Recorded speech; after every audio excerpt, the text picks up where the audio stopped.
shit's in the safe. Got me a spot out the way. Nigga just tryna be safe. Because of sports talk. Played offensively, defensively. You just, it's a disappointing effort, I think, when you think about the Cowboys, and you said it earlier, Eves, about Eillott, man. I mean, how you give that guy 13 touches with a quarterback who's banged up, you're going to let him throw it 40-something? I sit here and said that a couple of days ago. You have to run the football. If your quarterback have a shoulder injury, you have to run the ball. And y'all gonna continue to try to throw the football instead of just helping your quarterback. You could clearly see the football was overthrown because that shoulder was bothering him. I know they was gonna do this. Go away from the run, and that's their identity, is to run the ball and then plastic fake and throw the football. I know they was gonna do this. That's why they lost the game. They went away from it. Sit here and said that a couple days ago. Run the football. But they didn't want to. They only got him 13 times. Sometimes.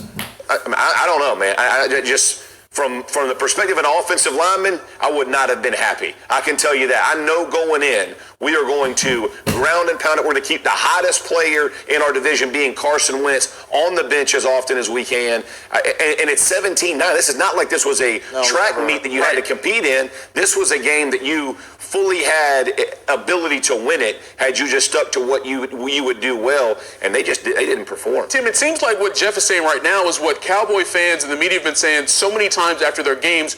What were they doing? What were they thinking? What was the scheme? What was the strategy based on what was at stake here? Where was the fire? Where was the sense of urgency of what was at stake? I mean, I like Jeff thought, and I think I was sitting here last week being like, look, when they play their best, almost as good as anybody. Absolutely. They have talented players. Yes. The Zeke thing is 100% correct. Now, is that because they just weren't calling enough runs for him, or he wanted out? You alluded to that, and I don't know if he was banged up in the game, and that was part of the reason that he wasn't out there. But yeah, that's not the identity of that team. That team was in the identity always running the ball. That's what's wrong with this team. Why y'all can't do the same thing y'all did against the Rams? This up and down they keep doing. You see what's happening? Now y'all on the outside looking in. Because y'all keep making silly mistakes like this of not playing to y'all strengths. Y'all gonna mess around and miss the playoffs. Because you gotta hope the Giants beat the Eagles. They even give you a shot to get back in the playoffs. Don't go away from your identity, and they kept doing it. Your quarterback is hurt. You hand the football off. Kind of a spread shotgun, look for much of that game. That's just not who they are. I don't think. That's not when they're at their best. Last Sunday, we were sitting here talking about how they had two backs go for over 100 yards. Right. And how impressive was that? And it was like, okay, we know who they are and who they can be. Well, they didn't even try to be that tonight. Right. This is the first time since the Cowboys have had Ezekiel Eillott in a game that Eillott has played in, with all the suspensions that he's had, that the Eagles have finally vanquished the Cowboys. So when Zeke was in there playing against the Eagles, check mark, automatic Dallas before today. I just want to switch the paradigm a little bit because there's been so much joking this week about somebody having to win this division with such an ugly record. What did Philly show you today, if anything, that could say, you know what? Maybe they could be in line for a deep postseason run that maybe a week ago today people would have said, come on, no way. No quit. I mean, listen, if you look at this football team, I wrote them off. I'm assuming most people wrote them off. They will not. They're not going to quit. They're not going to quit as a football team. They're going to trust each other. Carson Wentz, who hasn't had his best. Because they all came together. Because they got a lot of key players on injured reserve. And they figuring this out now. Since we got everybody that's out right now, we gonna go ahead and roll what we have. And this team ain't quit. They know what's on the line. It's to win this division and get a home playoff game. They know what's at stake, and they know they had to get this one, and they did. Because you look at it, they missing a lot of guys, but right now, they just focusing on one thing, that's making the playoffs. And just rolling with the people that they have on the field. Here all of a sudden is hot and about players who, hadn't caught a pass at the beginning of the season. All of a sudden these guys are getting open, and whether it's Doug Peterson in the play calls, or if it's Carson Wentz, or if it's, Sam, whatever it is, it seems like it's working, and they're finding that kind of flow that they found even when Foles was playing, back in the playoffs. And this is, let's not forget, this is Carson Wentz really first time in this type of environment when it's all on the line. We've seen him get kind of banged up and somebody else had to come in.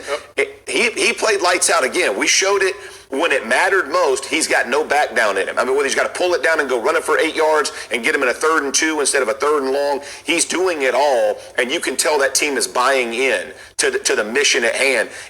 I was shocked at the game, but I'm impressed as well from the Eagles, the way they played. When you find a team that believes like they believe. Now the question is, do they only believe because they were beating the Cowboys, right? Yeah. Can you continue this thing? You got some really good teams in the NFC. Do you believe you can match up with these guys?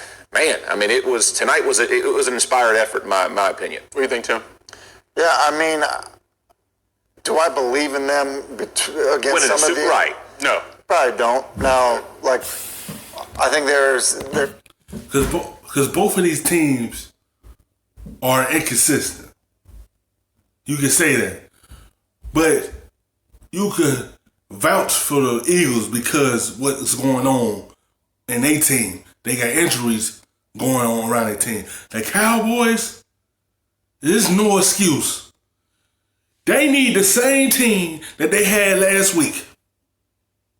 They was energized to play the Rams in like they came to Philly flat-footed and not energized, ready to play. They had the division on the line to clinch it, and they wasn't ready for it. They ain't even clinch it. They let it slip right through their fingers. Now, if the Eagles win next week, they clinch it. You have to know what's on the line, and you have to play like it's your last game. But no, they ain't get the same type of energy they had against the Rams. They ain't even bring it to Philly. I said it all the time, field goals ain't gonna win it. You go for it for once, you go for it again. Try to get in the end zone. And what's next for the Cowboys? What's next? They had Martin Cooper on the last drive. Where was he at? This team, they a juggernaut. You don't know. You don't know what you're gonna get. You don't know what you're going to get. They go here sometimes, and then they come back down here. Too inconsistent. Obviously, some things have happened there in the past between, their head coach and some members of that team that probably feel like they have that belief and that hope that they can get on a run. But, when I look at, when you look at their receivers, you look at some of the mistakes up front, you look at, guys in and out of the lineup in the secondary at times. I mean, yeah, I think that would be tough when you're playing the Saints. Right. I think that's going to be tough when you're playing the 49ers. I agree. That's how I would see it. But for them, based on what's happened to them this season, even in this position, we're joking around. We're joking around. Hey, someone has to win the division. Yeah. Winning your division is a very big deal. That's always the goal. It's the number one goal in 32 locker rooms at the start of the season. Thanks for watching ESPN on YouTube. For more sports